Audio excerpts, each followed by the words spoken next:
गुरुजी का शिष्य था।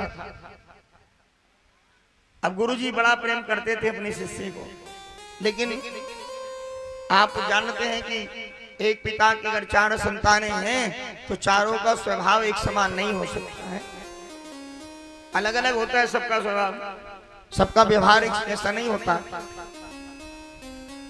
आज बोले महाराज जब शिष्य ने देखा, एक दिन कहा गुरुजी आप हमारे घर चलना। गुरुजी ने सोचा ये रोज कहता है क्यों ना आज इसके घर चलें, तो गुरुजी बोले ठीक है आज हम तुम्हारे घर चलेंगे। उसने कहा शिष्य ने गुरुजी एक विनती है आपसे। क्या?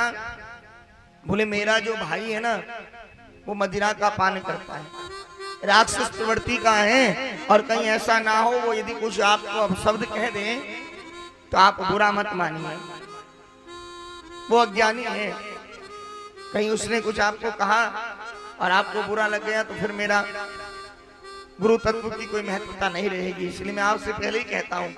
गुरुजी ने कहा ठीक है कोई बात नहीं, अगर कुछ कहेगा तो हम देख लेंगे। अब गुरुजी चले गए, सिद्ध पुरुष थे। जब गुरुजी गए घर में प्रवेश किया तो देखा तो सबसे पहले द्वार पे वही खड़ा है, मदिरा का पान किए नशे में टुन। गुरुजी ने पूछा ये कौन है? अब घर वालों ने सबने वंदन किया, सत्कार किया है? अब हम आपके घर जाएं, सब प्रणाम करें और एक व्यक्ति हमसे मुख मोड़ के चला जाए तो हम सबसे पहले उसी को पूछेंगे कि ये व्यक्ति कौन है? ऐसा होता है ना कि आप किसी के घर जाओ, सब आपसे प्रेम से बोले, बातचीत करें, और एक व्यक्ति आपको देखता रहे महाराज क्रोध भरी नजर से, तो उसको जरूर पूछा जाता है बोले ये व्यक्ति कौन है भाई जो सबसे अलग नजर आ रहा है? ऐसे ही गुरुजी ने देखा, सबने सत्कार किया। भाई गुरु आए घर पे, संत ब्राह्मण जब घर जाते हैं बड़ा सम्मान किया जाता है। जब गए महाराज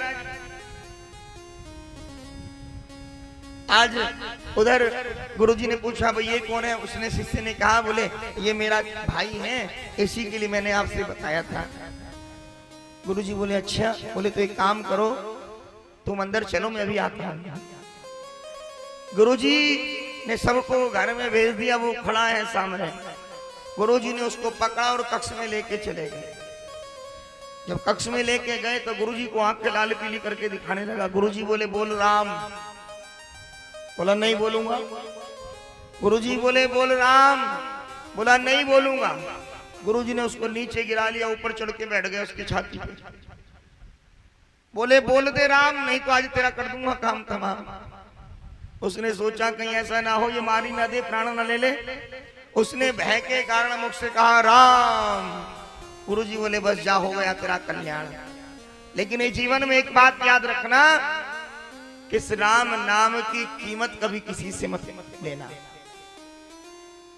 ये अनमोल है, इसका कोई मोल नहीं, किसी से इसकी कीमत मत लेना। अब गुरुजी ने इतने शब्द कहे, गुरुजी वहां से चले दिए। अब अंतिम समय जब उस व्यक्ति का आया, संसार से विदाई हुई। कहते हैं संसार में जो आता है उसको एक न एक दिन जाना जरूर पड़ता है। आया है सो जाएगा, राजा रंग फकीर, कोई सिंहासन चढ़ चला तो कोई बंधे जंजीर। अब जैसे अंतिम समय आया, पूरे जीवन उसने राम का नाम नहीं लिया था, पापी पाप किया, मदिरा पी, किसी को गाली दे देता, किसी के साथ झगड़ा कर लेता, किसी को अपशब्द कह देता। मन से, वाणी से, कर्म से कोई पाप नहीं छोड़ा। मनसा वाचा करना, कोई पाप नहीं छोड़ा करने से। अब महाराज जब गया तो कहते हैं चित्रगुप्त से पूछा यमराज जी ने, देखो जरा इसका लेखा जोखा क्या है। और उसकी फाइल जब खोली तो वहां तो सब कुछ लिखा रहता है। बोले प्रभु पूरे जीवन इसने पाप किया है। बोले पुण्य क्या है? बोले पुण्य सिर्फ इतना है कि इसने राम का नाम केवल एक बार मुख से बोला है। कितनी बार? एक बार। अच्छा, उससे पूछा गया भाई बताओ पहले पाप की कीमत दोगे या पुण्य की? पहले पाप की कीमत चुकाओगे या पुण्य की? उसने कहा मतलब? बोले मतलब ये कि तुम्हारा पुण्य केवल एक बार राम बोलना, और पाप, बोले पाप पूरे जीवन कुछ तूने किया नहीं पाप के सिवा, बताओ कौन सा फल पहले भोगेगा? तो उसने कहा बोले पाप की क्या कीमत है? कहने लगा यमराज जी ने समझाया कि पाप की कीमत है कि तुझको जो यातनाएं हैं नरक की वो भोगनी पड़ेंगी, कहीं वैतरणी नदी को पार करना पड़ेगा, जो भी यातनाएं हैं। अच्छा, कहीं सूल चुभाए जाएंगे। बोले अच्छा ये पाप की कीमत? बोले हाँ। बोले पुण्य क्या है? वो पुण्य नहीं है, राम का नाम लिया तूने। तो बोले राम के नाम की क्या कीमत देनी पड़ेगी, उसकी कीमत क्या है? अब जैसे कहा तो यमराज जी चक्कर काट गए। राम के नाम की कीमत कैसे बताएं? यमराज जी बोले भाई ये तो हमें पता नहीं कि राम के नाम की कीमत क्या है। तो बोला जब आपको कीमत नहीं पता राम के नाम की, तो फिर मैं कैसे बताऊं, कैसे निर्णय करूं? उसके मन में वही शब्द गुंजारे जो गुरुजी ने कहे थे। बोले राम के नाम की कीमत कभी मत चुकाना, कीमत मत ले लेना, ये अनमोल है। उसको वही शब्द गुंजारे याद आए जो 1 मिनट में गुरुजी ने सिखाए थे।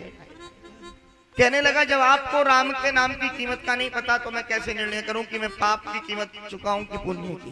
पहले मुझे कीमत बताओ। अब यमराज और चित्रगुप्त दोनों उसको लेके चल दिए। बोले काम करो, नारद जी के पास चलते हैं, पहले नारद जी से पूछ लेते हैं, परम भक्त हैं भगवान के। यमराज पहुंचे महाराज नारद जी के पास। नारद जी से पूछा, बोले नारद जी पूरे जीवन इसने पाप किया, लेकिन एक बार राम का नाम लिया है, और यह एक बार राम के नाम लेने की कीमत को पूछता है, क्या आपको मालूम? नारद जी बोले नहीं नहीं हमें तो मालूम नहीं भाई। बोले एक काम करो, राम के नाम की कीमत का तो हमें नहीं पता। बोले भगवान भोलेनाथ के पास चलते हैं। किसके पास? भोलेनाथ के। बोले भोले बाबा तो राम का नाम जपते हैं। भोले बाबा के पास गए। भोले बाबा से पूछा कि एक बार राम के नाम की कीमत क्या है? बाबा बोले नाम तो हम जपते हैं, लेकिन कीमत का तो हमें भी नहीं पता। अच्छा, बोले तो क्या हो? बोले काम करो, ब्रह्मा जी से पूछते हैं। अब ब्रह्मा जी के पास गए, ब्रह्मा जी से भी यही प्रश्न किया। बोले एक बार राम का नाम यदि ले तो उसकी कीमत क्या है? ब्रह्मा जी बोले वही राम के नाम की कीमत तो हम नहीं जानते। बोले तो किससे पता करें? बोले काम करो, विष्णु जी के पास चलते हैं, भगवान नारायण के। हाँ। पीछे पीछे ब्रह्मा जी, शंकर जी, चित्रगुप्त, यमराज जी और वो व्यक्ति सब चल दिए। भगवान नारायण के पास गए, उनसे भी यही प्रश्न किया। भगवान नारायण बोले भाई नाम की कीमत का तो हमें नहीं पता। तो बोले क्या किया जाए? बोले काम करो, प्रभु श्री राम से ही स्वयं पूछ लेते हैं कि प्रभु आपके एक बार नाम लेने की कीमत क्या है। सब चले। अब उसने कहा देखो हमसे तो चला नहीं जाता, हम तो थक गए, तुम्हें जाना है तो जाओ, हम नहीं जाते, वरना पालकी बुलाओ, पालकी में पहले बैठाओ तब हम चलेंगे आगे। वो व्यक्ति बोला जो मदिरा का पान करता था। खैर महाराज लेके जाना था, पार्षदों से पालकी बुलवाई, पालकी में उसको बैठा लिया और पालकी में बैठा करके उसको लेकर के चले राम जी के पास पहुंचे। जब राम जी के पास पहुंचे, राम जी से सबने प्रश्न किया प्रभु ये प्राणी है और इसने पूरे जीवन पाप किया है, लेकिन केवल जीवन में एक ही बार आपका नाम लिया है, इसलिए आपके नाम की कीमत क्या है आप हमें बता दो। जैसे राम जी से पूछा, राम जी बोले इसको नीचे उतारो पालकी से। पालकी से नीचे उतारा, प्रभु ने गोद में बैठा लिया और गोद में बैठा करके बोले मेरे नाम की कीमत का तो मुझे भी नहीं पता, लेकिन हाँ इसने पूरे जीवन पाप किया सो किया, लेकिन एक बार भी इन्हें मेरा नाम लिया तो ये आके मेरी गोद में बैठ गया। जोर से बोले एक बार।